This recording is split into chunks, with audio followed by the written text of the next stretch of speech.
You are tuned in to the Magical Morning Show with me, Senior Airman Erica Blanton, and we have some amazing guests in the studio. Commander U.S. Army Garrison Japan, Colonel Will Johnson here, as well as U.S. Army Japan Health Promotion Officer, Miss Brianna Kleckman. How are you two doing this morning? Hey, Erica, we're doing great. Not quite sure just how amazing we are, but we appreciate the props on that. But now we're glad to be here to talk a little bit about our smoking cessation campaign and the health of our community. So thanks for having us. Oh, my goodness. No, thank you so much for coming into the studio. And like you said, it's very important. Some big changes that may affect quite a few people. Yeah, Erica, it's I appreciate taking the time to let us come on the air and talk about this, not just with our Camp Zama listeners, but really for all the folks across the Kanto Plain. It's just a great opportunity to get on air and get the word out about this new program. So starting November 17th, it's the Great American Smokeout. That's also going to mark the day of transition, frankly, for the Army in Japan. Our Army installations as of that date will officially be tobacco-free, other than in designated tobacco areas. And actually, that's much like what you already have here in Yokota, from my understanding. So we're really making a transition that looks a lot like the program you already have here on the Air Force Base.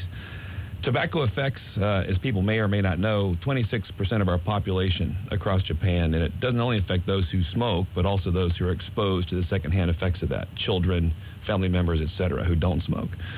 So Brianna is going to tell us a little bit about some of the changes that are going to be occurring on Camp Zama. Okay. So basically, we noticed as a whole we were not in compliance with regulation. So we went out to community bases such as Yokosuka and Yokota and observed what they did. We realized we were behind our sister services and decided we wanted to be like the Air Force. You said like the Air Force. How so? Well, Yokota Air Base had 22 designated tobacco areas on their entire base. We realized as we looked around Camp Zama, we had 22 tobacco areas in less than a 2-mile radius. That was definitely a big difference between the two. So we decided we needed to make a little bit of a change. We now have strategically placed designated tobacco areas away from sidewalks and entryways, so we can go back to being a walking campus. Effective 1 July of 2016, we had our first smoke-free housing areas. And then effective 17th November, like Colonel Johnson was saying, we will officially be a tobacco-free installation other than designated tobacco areas. Hey, Brian, if I could just break in here for a minute, could you also tell the listeners about our new smoke-free policy at our towers housing units? Yes, sir. As part of the Healthy Communities Initiative, we designate the towers to be smoke-free. All barracks are currently smoke-free as well. However, all other family housing area is as is and are still allowed to use tobacco products. This new initiative just gives families another option to have a place to live and is free of smoke, especially in close quarters. So far, it seems to be working really well. That is a big change, and that is awesome. Completely smoke-free housing. Yeah, so, in the tower units for sure, exactly. And especially, like you said, in close quarters, that's really important because it does affect everybody else in those towers as well. It does. I think, what we had up to this point was similar to what you have here, which is a smoking on the balcony kind of policy. The problem was that smoke was, filtering into the open windows of the adjacent units, the floors above, especially during the transition seasons of the year when we leave the doors open. So really it was still impacting with secondhand smoke to neighbors. So there are other options for family housing on the post that we aren't making smoke-free yet. That's something that we could consider for the future, but for now, we're starting with the tower units. We think it's an appropriate change at this time. Definitely. Very, very good changes. And that's not the only kind of tobacco as well. Are you kind of focusing on, chewing tobacco as well? Yes, definitely. As of 2003, the U.S. Department of Defense banned all tobacco products inside federal buildings. That includes your chewing tobacco, your vapor, your e-cigarettes, anything that's related to tobacco. As you can see, we aren't really creating new regulation. We are trying to change the culture of our Army. Yeah, and Erica, what this is really about is not just anti-tobacco per se, but it's about improving the health and readiness of the Army as a force, as a fighting force. By reducing use of tobacco, it's been demonstrated that it improves physical performance, prevents secondhand smoke exposure for, again, other folks who aren't smokers. Hopefully also ensures our new personnel won't start while they're on active duty. So there's a lot of health and readiness benefits associated with getting our soldiers and their families to adopt a healthier lifestyle that doesn't include tobacco. Definitely, and I don't think anybody's surprised by that. Oh my goodness, smoking has negative health benefits. Everybody kind of knows this, so it's really good that the Army is kind of taking that initiative to start changing the way people think about this. And you mentioned overall readiness as well. This does include families, so we've kind of talked about it a little bit, but how does smoking and these changes, how do they affect children? Basically, we really want to focus on our children as well. We already started a children's program in the student activities program where they could use it's called Kicks Butts campaign, and it teaches them about the harmfulness of tobacco. In addition, we want to focus on prevention and secondhand smoke exposure. We want to make sure children aren't exposed to it. So there are no tobacco products allowed in the line of sight of children at all CYS facilities and sporting events. In fact, all our sporting fields and gyms are tobacco-free. That is a really good change. I like that. So you're not only changing how people in the military look at smoking, but also at a young age, children and family members do as well.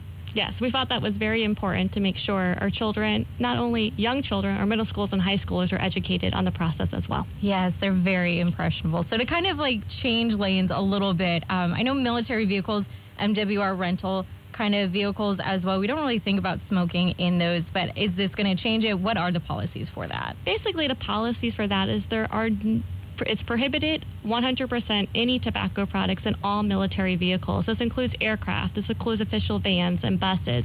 This also includes those MWR rental vehicles you rent and outdoor recreation buses as well. Okay, since we've talked about that a little bit, are there any other areas that are going to be tobacco-free under this policy? Yes. Basically, the whole installation is going to be tobacco-free except for those designated tobacco areas. There's no smoking and walking anymore. You want to make sure you only use the designated tobacco areas. Okay, so I'm not a smoker, but I imagine people who are smokers are I don't know how they're going to feel about this policy. Do you think it kind of targets them? It might sound a little bit harsh. Are you looking to forbid people from using these products? No, Erica, we're not trying to violate anyone's rights, but we're trying to respect, frankly, the rights of the entire community. And as a whole, it's been documented, it's proven that the use of tobacco, secondhand smoke have negative health impacts for everyone. So those that still choose to smoke are going to have their designated tobacco use areas, and we acknowledge that. We're trying to encourage them to maybe change that lifestyle because we think it's to their benefit. But we're not singling them out. We're not targeting them. We're not going to persecute them. In fact, we'd like to help them. So if we have folks out there listening today that would like to make a transition to stop using tobacco products, there's plenty of ways that we at Camp Zama can help them with that. Community members can visit the Army Wellness Center to find out more about quitting.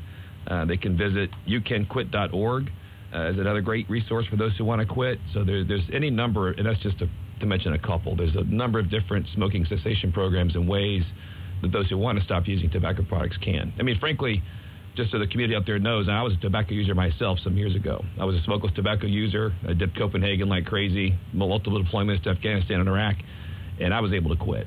So I got to tell you, if I can quit, so can you. Okay, very good, kind of inspirational words for that as well. And, kind of turning this around, too, if you're a little bit away from, a smoking area, it's just a little bit more exercise. So just think about it that way. You can go on, a nice walk to an area like that. It looks like you're doing a lot with the policy changes. Like you said, there are a lot of different avenues you can explore as well. So Camp Zama, there's always so much going on there. Are there going to be any events to kind of help people and boost morale at the base there? Yeah, we're actually really excited about the events going on in November leading up to the Great American Smokeout and the implementation of this change. Our first event is actually going to be on 8th November from 11:40 to 12:40 at the Army Wellness Center. We're doing a thing called Quit Cold Turkey.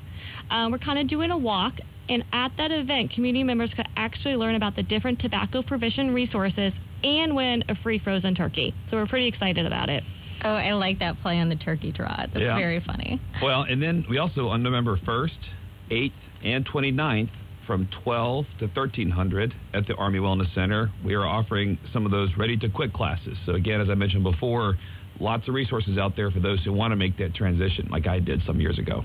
And if you have quit already, we're also offering on the 1st, 8th, and 29th November from 1700 to 1800 at the Army Wellness Center support group for former tobacco users that need a support network.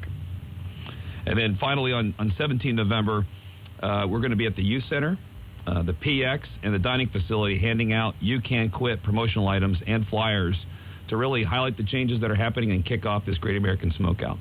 I like that you're involving the community in these changes as well. It is really important to remember that if you are trying to quit, you're not alone. You do have a very big support network within Camp Zama for this. Well, and we hope the community likes it as well. I'm glad you like it, Erica. But again, while this will be a change, excuse me, a change for some folks and maybe a challenge in some ways. We acknowledge that, but we do want to help those who want to make the transition. And this is really, again, about Army readiness, the health of our force, and trying to build a stronger, better, healthier Army for the future. So I think these programs are appropriate. The time has come to undertake them. Step by step, we're going to move forward and hopefully just create a culture that has a little bit different mindset regarding tobacco use in the future. Definitely. Very important. Thank you so very much for coming into the studio, Commander, U.S. Army Garrison Japan, Colonel Will Johnson, and Miss Brianna Kleckman, U.S. Army Japan Health Promotion Officer, taking the time out to come today to talk about a very important thing to keep in mind in overall health and readiness. Yeah, thanks, Eric. I appreciate having us on to talk about the program, and I just want to take the opportunity to really thank Brianna for all she's done in really spearheading this program on behalf of me and our commanding general, General Pasquarette, and the entire Army community to do what I think is a really positive change, implement some positive programs and changes for our community. Okay, perfect. And there was a lot of information that we talked about. Is there anywhere that people can find out a little bit more of this, see some of the events that are going on? Yes, it's going to be posted all around Camp Zama. Also, we're just doing a huge flu campaign, so at that time, every soldier is getting a flyer as well. And we're also doing a homecoming parade that's going to push the information out as well, and that's this Friday. We have the American Red Cross Club that's coming out and doing it for their Spirit Week and giving out promotional items as well. So a lot of fun stuff going on. Yeah, you bet. And as always, in addition to all those opportunities, if you still don't get the word, check out our Facebook page. As always, Google up U.S. Army Garrison Japan. You can find us there on Facebook. We tend to have all the different points of contact out there. Check out our Bugle if you're looking for phone numbers of contact for any of the different agencies on post.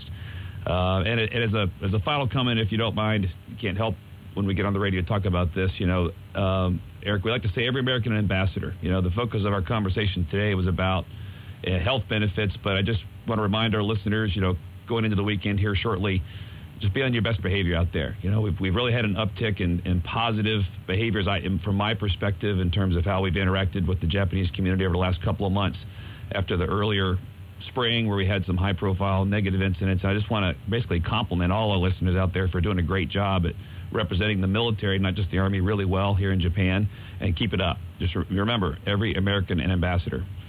And again, thanks for having us, Eric. Appreciate it.